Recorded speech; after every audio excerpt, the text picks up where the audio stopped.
Hello friends, स्वागत आप सभी दोस्तों का। मैं देवेंद्र चौहान आप सभी दोस्तों का आपके अपने यूट्यूब चैनल पर जोरदार स्वागत करता हूं। देखिए दोस्तों, हम यूपी पुलिस कांस्टेबल के लिए मैथ के सवालों की सीरीज चला रहे हैं।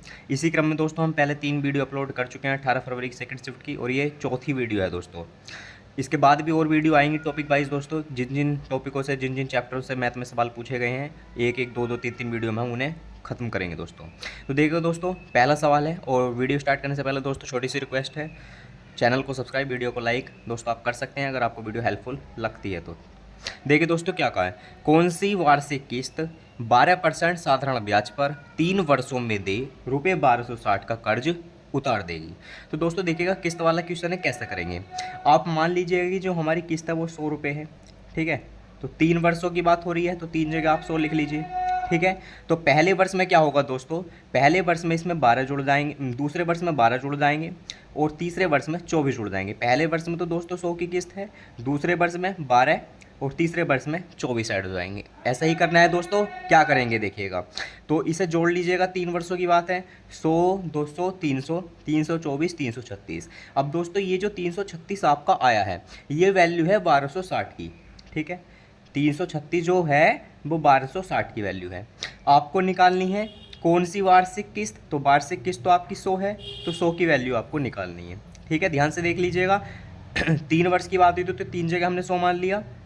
12% साधारण ब्याज है तो 12 जुड़ा, और तीसरे साल में 24 जुड़ा, पहले साल में नहीं जुड़ेगा दोस्तों, ठीक है। तो 336 की वैल्यू 1260 है, तो 100 की वैल्यू कितनी होगी, इसे कैलकुलेट करेंगे तो आपको आपका आंसर मिल जाएगा दोस्तों। कैसे करेंगे, 12 से काट लीजिए आप, 12 दूनी 24, 9 बचेंगे, 12 अट्ठे 96, 12 का ना 12, जीरो लगाएंगे, 12 पंजे 60, 7 से काट लेंगे, 7 चौक 28, 15 15 सत्ते 105, 4 से 25 बार, और 25 की 15 में गुणा कर लेंगे तो दोस्तों 25 पंजे 125, लास्ट में 5 आएगा, लेकिन सभी में लास्ट में 5 है, कोई दिक्कत नहीं है। 25 पंजे 125 हासिल 12, 25 के ना 25, 25 और 12 37, यानी कि 375 दोस्तों आपके सवाल का आंसर आ जाएगा, ठीक है। और भी तरीके हैं दोस्तों, अगर कैलकुलेशन ना करनी चाहो तो आप, लेकिन कैलकुलेशन करनी चाहो तो इस तरीके से आप कर सकते हैं।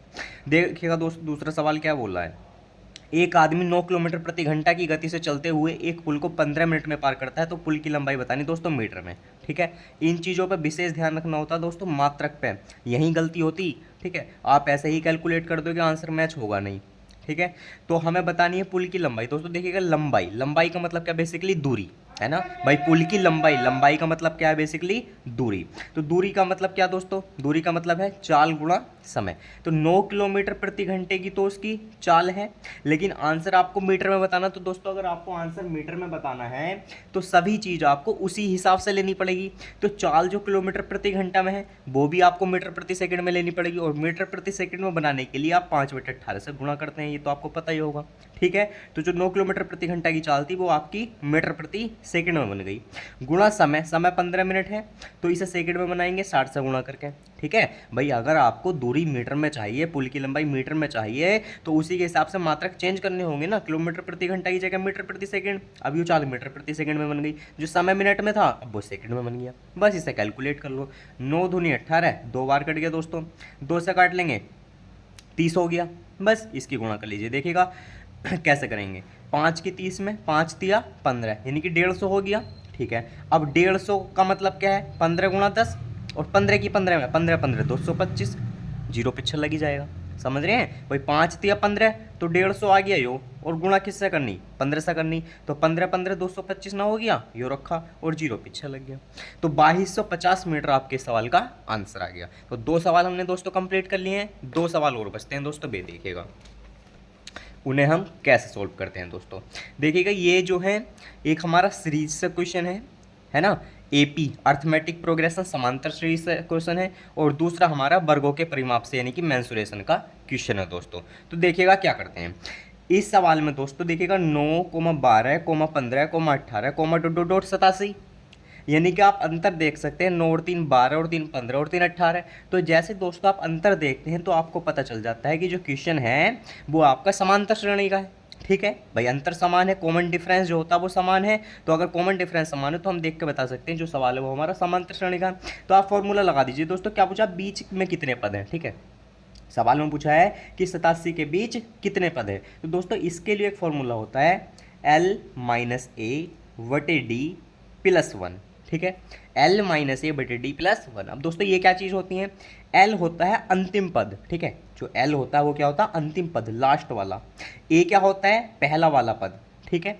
डी क्या होता है दोस्तों, इनके बीच का अंतर, जैसे 9 12 में 3 का अंतर, 12 15 में 3 का अंतर, 15 18 में 3 का अंतर, ठीक है। और प्लस वन तो हमारा जोड़ना ही है, ये तो फॉर्मूला हमारा। अब देखिए कैसे करेंगे, एल माइनस ए यानी कि अंतिम पद माइनस पहला पद, तो 87 में से 9 घटाना है। अब दोस्तों ये नहीं कि मैंने फॉर्मूला बता दी तो आप लिखेंगे ही, लिखना नहीं है, तो फॉर्मूला समझाने के लिए बता दिया। तो 87 में से 9 घटाना, तो 87 में से 9 घटाएंगे दोस्तों, तो 87 में से पहले 10 घटा दीजिए, तो कितना 77, एक जोड़ दीजिए 78।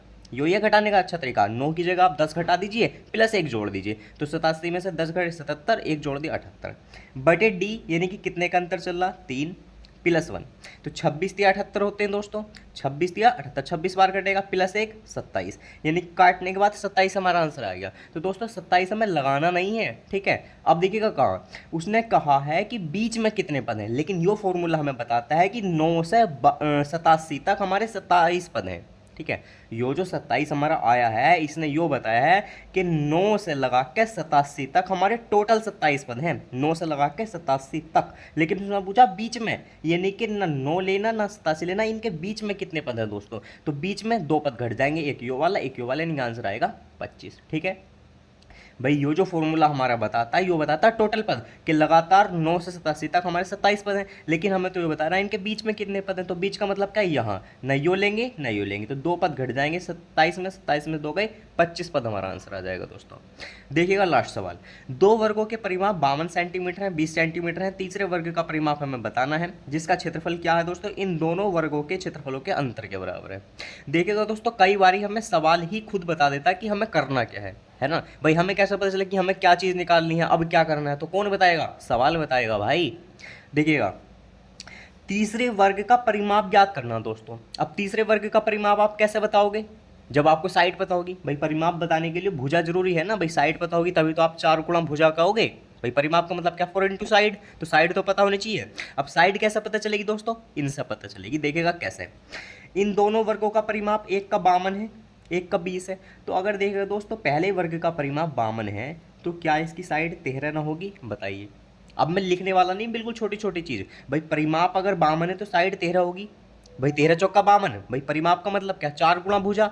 अगर भुजा हमारी 13 होगी तभी तो 4 से गुणा करके 52 आया होगा, ठीक है। ऐसी 20 अगर भुजा है तो इसका परिमाप कितना, अगर 20 परिमाप है तो साइड कितनी होगी दोस्तों, 5 होगी। भाई पहले का परिमाप 52 है तो साइड हमारी 13 है, दूसरे का परिमाप 20 है तो साइड हमारी 5 है। अब इन दोनों वर्गों का जो क्षेत्रफल है दोस्तों वो कितना है, एक का 169 हो गया, क्योंकि वर्ग का क्षेत्रफल क्या होता है, भुजा का स्क्वायर, तो भुजा 13 है तो क्षेत्रफल 169, दूसरे का 25 हो गया, 5 का स्क्वायर, ठीक है। अब उसने कहा है कि तीसरे वर्ग का परिमाप बताना जिसका क्षेत्रफल इन दोनों वर्गों के क्षेत्रफल के अंतर के बराबर है, जिसका क्षेत्रफल दोनों वर्गों के क्षेत्रफलों के अंतर। अब दोनों वर्गों के क्षेत्रफल का अंतर, पहले का 169 दूसरे का 25, इनमें कितने का अंतर है दोस्तों, 144 का अंतर है। भाई 169 में एक और 25 में 144 का अंतर है, तो तीसरे वर्ग का क्षेत्रफल है जिसका क्षेत्रफल दोनों वर्गों के क्षेत्रफल के अंतर के बराबर, तो दोनों वर्गों के क्षेत्रफल के अंतर के बराबर ही आ गया।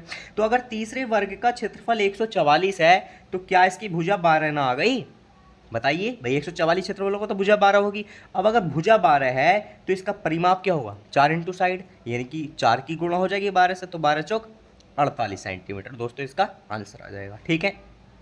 तो ऐसे ही करने हैं दोस्तों हमें सवाल।